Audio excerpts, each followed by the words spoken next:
શિક્ષાપત્ર 37મું. નિસાધનતા ભાવના પ્રકાર.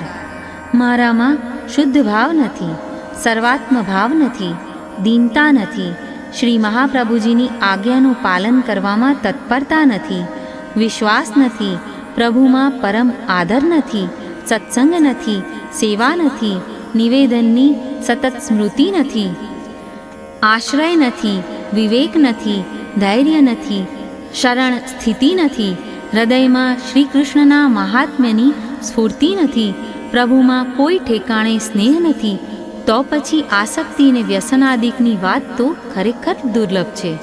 વળી ભક્તિ માર્ગમાં પ્રવેશ નથી અને ધર્મ માર્ગમાં પણ સ્થિતિ નથી.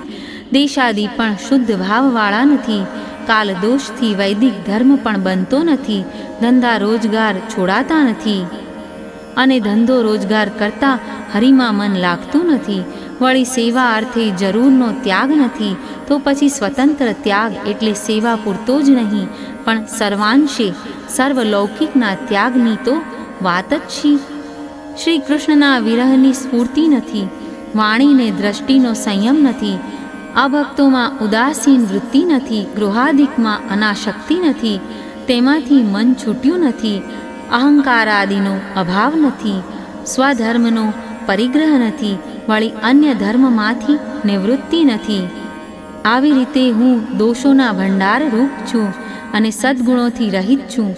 તો પછી મારા પ્રભુ મારી શી ગતિ કરશે? જીવે નિત્ય આ પ્રમાણે પોતાના નિસાધનપણાની ભાવના કરવી.